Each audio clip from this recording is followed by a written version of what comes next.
talk about the master's program, the international master's program in Jewish education. So if that's not what you were expecting, then you've chosen the wrong room, but hopefully everybody here has chosen the right room. With me is Nathaniel Fons, who is the coordinator for the program. His job within the program he does many jobs, but his main job is liaising with students to make sure everything's okay, that they've managed to register for the courses they want to register, and that everything is going well with them. So thank you for joining us, Nathaniel. And what my job is in the next few minutes is to share with you some of the basic principles of the program, the way the program works, and then I think we'll have plenty of time for any questions that you may have. And sadly, I'm going to do it in the usual conventional way of death by PowerPoint. So I hope you'll forgive me. Okay, so I'll just share my screen.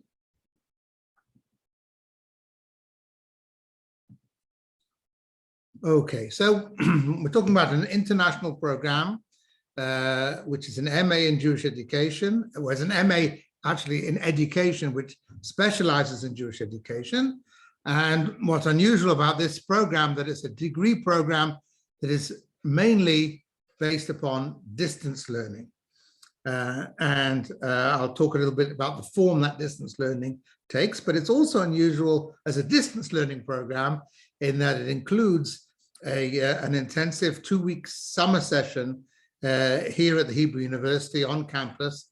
And we feel that's an important part of the program, the experience of Israel, of Jerusalem, of the Hebrew University, of students and teachers, at least for part of the program, meeting each other face to face. So although this MA is offered in a way which is unusual for the Hebrew University, as principally a distance learning program, it is nevertheless a full-on master's of the Hebrew University. The degree certificate you will receive doesn't mention the mode in which you studied for the program. It's a regular MA in education. Though I would point out that this MA program is only offered as a regular non-research MA program, so it does not offer a thesis. Between 2 and 4 semesters taught through asynchronous distance learning. Why 2 to 4? Because, as we'll talk about a little bit more as we go, the program is very flexible. So your semesters can be more or less intensive. Most people who study on this program choose this mode of learning because they're working people with family responsibilities and professional responsibilities. And so each student can choose their pace of learning. So, so that's why it says here 2 to 4 semesters.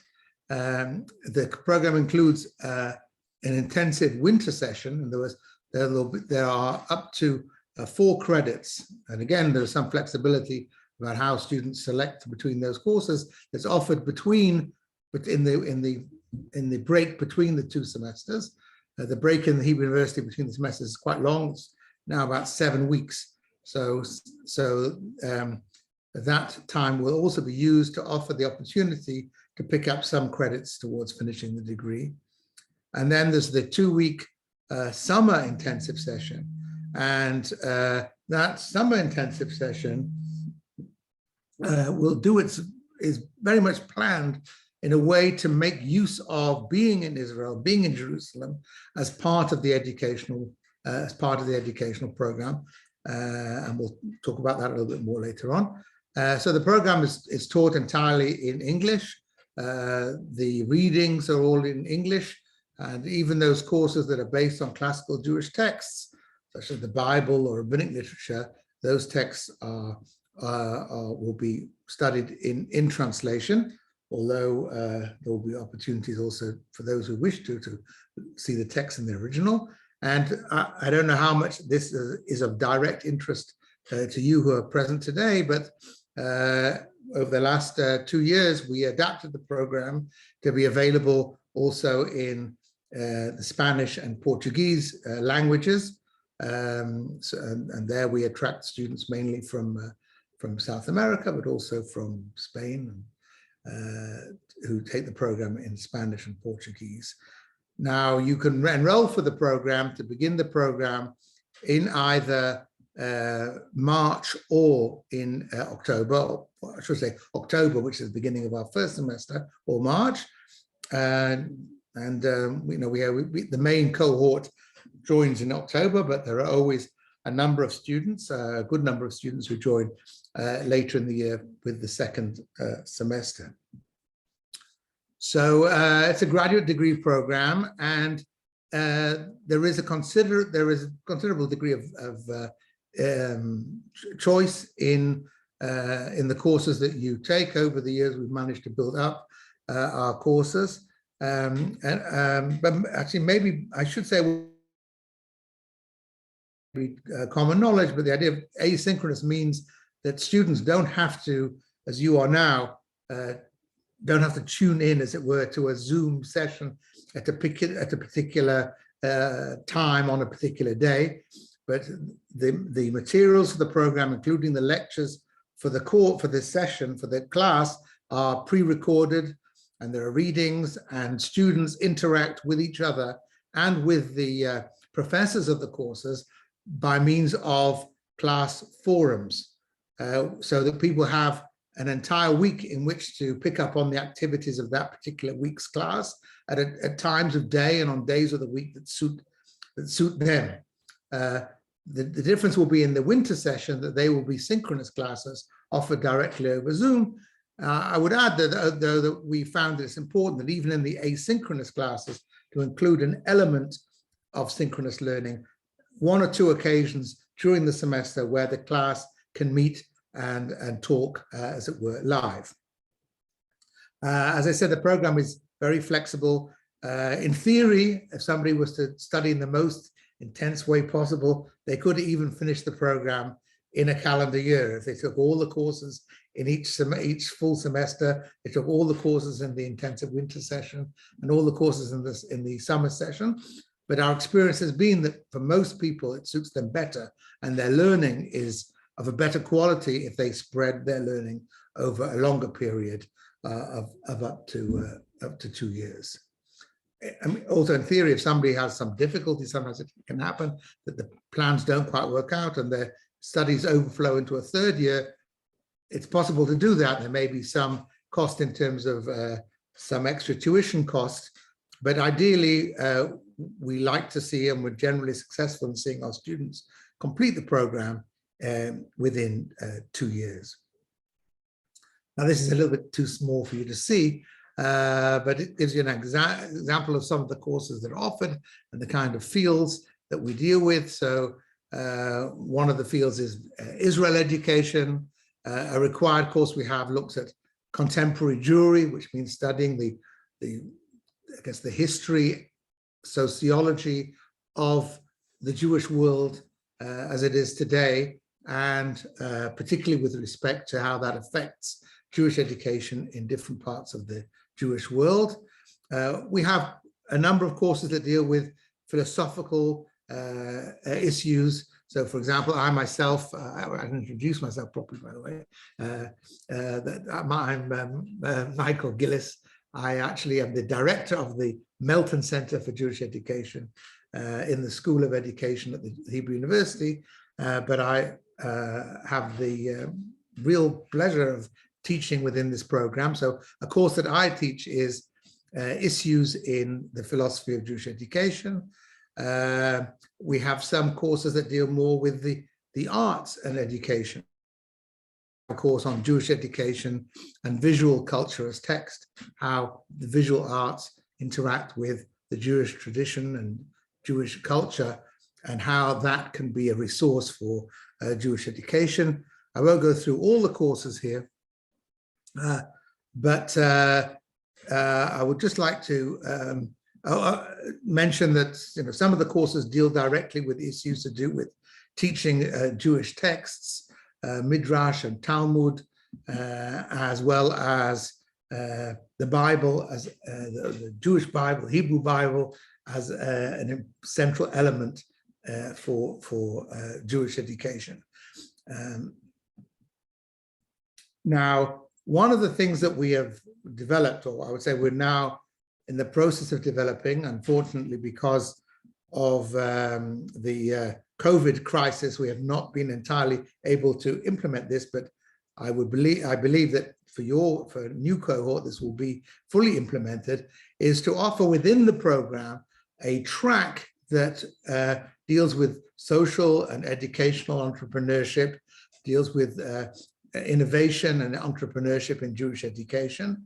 What I mean by a track is a group of courses that together give both a theoretical framework for this field, as well as giving some practical tools for people who are attracted to that area, which will enable them to maybe go forward and implement some vision, dream, or project they have thought of.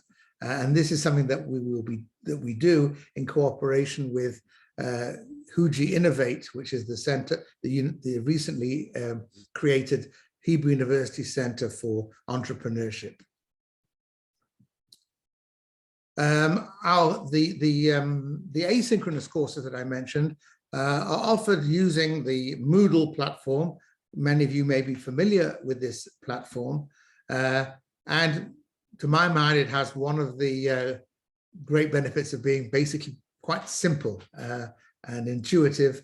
I know there are more elaborate platforms for distance learning available, but I think it's a strength of Moodle that it is quite straightforward to use, and all the various resources of the courses can be brought together on this one platform. And although it's one platform, it allows us to use a variety of media, and which allows some variety in the teaching and the learning. Just to return briefly to the summer session. So this is an unusual requirement of our program. As I said earlier, we regard it as important, both that we have that face-to-face encounter, and that an important part of Jewish education and the in-depth study of Jewish education is an engagement with Israel and Jerusalem. And as I said earlier, we make a great effort here to integrate the actual academic learning with experiences in the field. So, for example, one of the courses that we'll be offering in the summer is to do with educating on actual sites. What does it mean to use a place as a resource for education and teaching? And in that course, there will be opportunities where we go out into the field and visit different parts of Israel, not as tourists might, but as educators do, looking at the place, not just to enjoy the place and find it interesting in itself, but to think about how that place can be a resource for Jewish education. Tuition, well, the basic tuition is, you heard something about tuition in the general introduction. So it's approximately $11,000. Why approximately $11,000? Because the tuition is fixed in shekels, and there can be slight fluctuations in the currency. So for an overseas student, it's around $11,000. Israeli citizens enjoy even if they're living abroad, can enjoy the rate which is charged here in Israel for local students. And we have relationships with a number of foundations which afford support for people in certain situations who meet certain criteria. So, for example, we have the Mid-Career Fellowship, which is supported by the Legacy Heritage Fund, and that is a scholarship for people from the United States who are, in one way or another, practicing educators, either in schools or in Jewish community centers, or in other ways engaged in Jewish education. There is also the Assad Development Fund, which supports educators coming from Europe. And I would hope that anybody who was really interested in this program but had some difficulties would turn to us, and we can perhaps direct them to other sources of scholarship. By the way, just a word about who our students are. Our students come from all over the world. I would say that predominantly they are people engaged in a practical way in the world of Jewish education, but not all of them are. And we have, alongside them, the majority of our students who are engaged in Jewish education are obviously from a Jewish background, but we always in every cohort have people from other religious and ethnic backgrounds. And for us, that's a very enriching part of our program, and it certainly enriches the discussions that we have. It can be a challenge for somebody who doesn't come from a Jewish background. They have some catching up to do to understand what is this Jewish thing, what is this Jewish educational thing, but we have had some success. People, after a while, begin to absorb it, and those differences are barely noted in the discussions. These are our contact details. The email will lead you to our recruiting agency, who are not just marketers, but people who offer active support and help to people who are thinking about the program, and at a later stage when they are thinking about enrolling or actually enrolling, and help them through that process. So I'll end the PowerPoint presentation here, and I'll be quiet for a moment, and we'll be very happy to entertain any questions that that you have. By the way, I just saw also has joined us is Dr. Marcelo Dorfsman, who is the actual director of the program. And those of you who take this further will have an opportunity to interact with him in an important way later on. Okay, I'll stop the share, and the floor is yours. I just wanted to say hi, good evening to everyone. I'm Melissa. I am from that recruiting agency that Michael was talking about. So you'll be talking to me. Right. So there's a friendly face. There's somebody who's going to be helpful to you. Hi. Okay.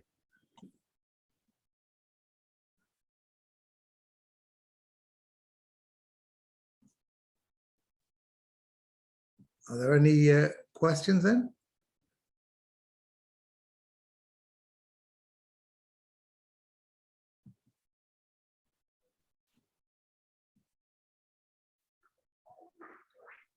Marcelo, is there anything you wanted to add to what I said? No, okay. No, thank you, Michael. I'm very pleasure to be here, and thank you for your time. I'm Marcelo Dorfman from Argentina, but director of this program, and I will send you, if you want to meet me for question or for other issues, I will send you here in the chat the link to book a meeting with me. Okay, and Melissa, you sent your email? Okay. I'll do that right now. Okay, thanks, just Melissa. a minute, but you can ask question now. Okay, so I would just leave things open. We're here for the next few minutes at least, and if anybody wants to ask anything, or anybody joins us a bit late, then we're ready to answer questions. It's also okay not to ask a question. It's okay too.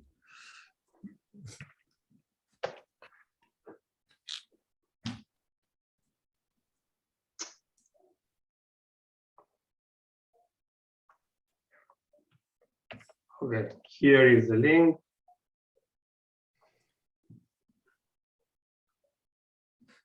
Okay.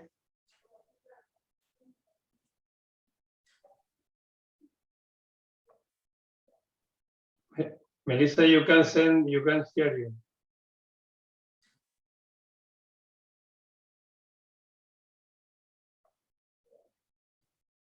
Oh, Ken, you wanted to ask something? Yes, thanks. I'm wondering if you can start in the summer session. That's my first question, or if it has to be October or March. And the other thing I'm wondering is, I know I think last summer, because of COVID, the summer session was not in Israel, what do you anticipate for this coming summer? Thank you. There's two very good questions. So our principle from the foundation of this program, which is now, how long ago is it, Marcelo? 9 years, 10 years? That we've been going, quite a long time. Yes, and our principle was that people enroll either for the October, begin semester in October or in March. And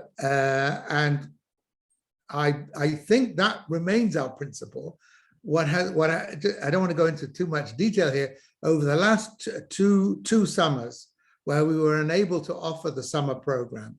And by the way, one of the things that, I mean, it's not that important for you, but there's a certain history here that we're moving from a month-long summer program to an intensive 2-week session, because for various reasons. One of them is the difficulty of people in the summer giving up all their commitments and the family commitments and professional commitments in the summer to come for an entire month. So we've made it smaller, which I think makes it even less a good idea to begin with that summer program. It comes almost either in the middle of people's studies or at the end. People already know each other from their online interactions in courses.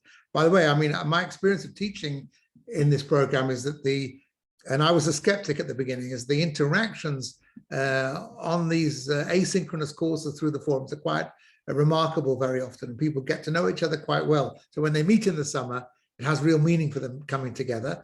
So that's that. As regards this this summer, we are proceeding on the assumption that we will be able to offer an on-campus summer session.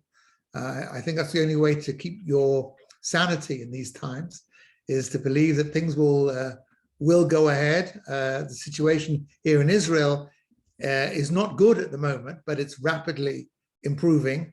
And we hope and believe that by the summer, and with people also having vaccinations and so on, that COVID and Corona will be, something we have to be concerned about, but they don't need to get in our way. So we're really hopeful that we'll be able to offer the summer's program. This summer actually will be the full month program, but as of the next cohort, we'll have the 2-week intensive program.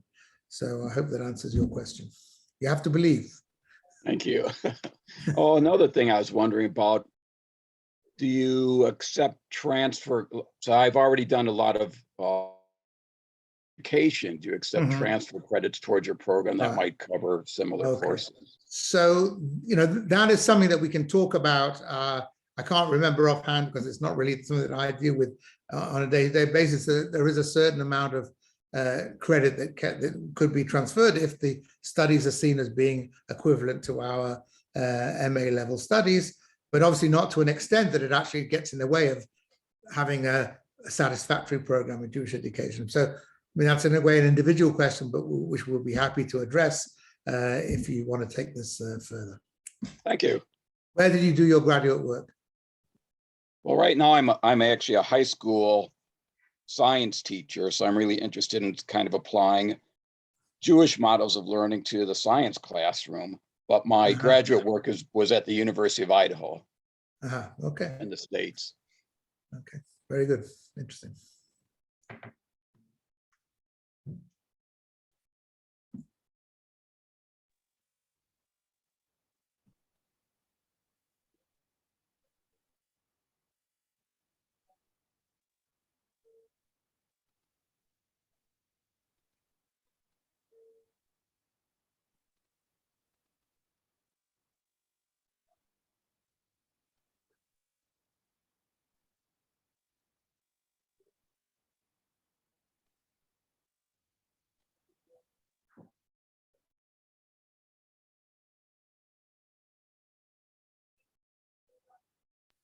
Just letting you all know, I put down my details with my phone number. You can WhatsApp me whenever you feel like it, and I'll be in touch with you guys.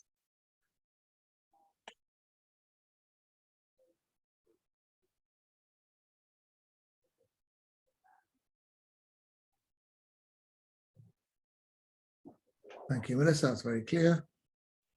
Okay.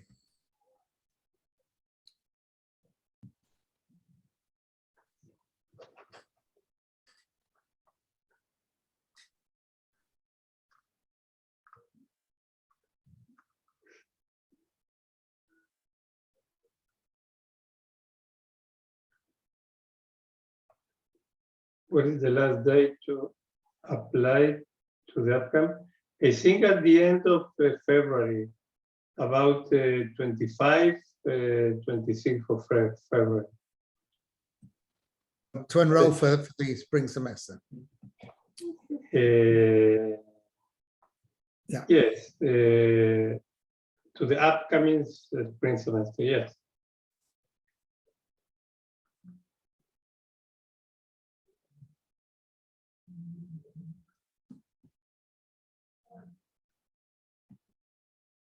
Don't wait, because the process can take a few days. And if you wait until the last day, maybe you can start with in the first week. Postdoc I mentioned before. Yeah. Postdoc. And also the overseas degrees, there is a department here at the university whose job it is to look at overseas degrees and check that the university recognizes the institution from which the degree comes and how the grades and so on translate into Hebrew University grades. So that is a process that also takes a bit of time. So, so as Marcelo says, it's not a good idea to wait to the last minute to yes. roll. And Michael, there is a question about postdoc studies. Okay, so I mean, the questions about postdocs. Well, the Hebrew University, or the School of Education, has postdocs. I mean, actually, in your question, you mention Judaism and philosophy. It doesn't specifically mention education. So obviously, in the School of Education, we're interested in postdoctoral fellows who are in the field of education. There's a department of philosophy, there's a large institute for Jewish studies at the Hebrew University. But if by your question you meant somehow a connection between philosophy and Jewish studies and Jewish education, the School of Education does have postdoctoral fellows, and the person you should speak to, communicate with about that is probably Saskia Dahan, I think, Marcelo. Do you have her email that you could post it? Saskia, of course. So yes. We'll post her name is Saskia Dahan, and she deals initially with applications for postdoctoral fellowships. But the thing about postdoctoral fellowships, like people who come to study a doctorate, the key thing is really the personal thing, which is the School of Education will not, in an abstract way, accept somebody for a postdoc fellowship. The first thing is to have somebody who wants to host you as a postdoctoral fellow. So the first thing to do is to do some research on who our faculty is in the School of Education. You can look on the internet, you'll find them easily enough, and see who's doing work in a field which is related to what you did in your doctorate, and take it from there. So the crucial thing, both people who are interested in doctorates and postdoctoral fellowships, is that developing a personal connection with somebody who's prepared to be a doctoral advisor or prepared to be a host of for a postdoctoral fellow coming from overseas.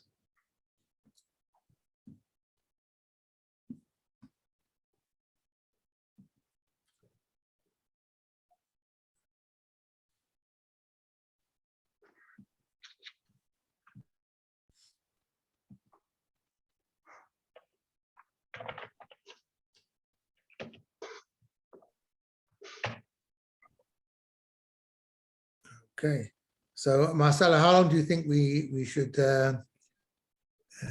sit staring at each other?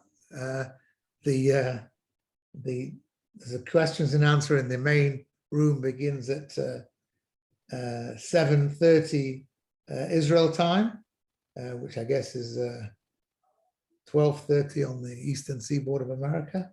Of course, I imagine people here are from all over the place. I send you the link for our website. In the website, you can find additional information about the program. And I don't know.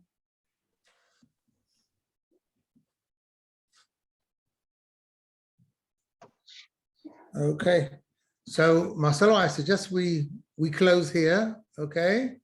And you're invited in 10 minutes time or so to join the question and answer in the main session. Thank you. Okay. Okay. Thank you very much, and I hope to see you. Oh, we really do hope to see you.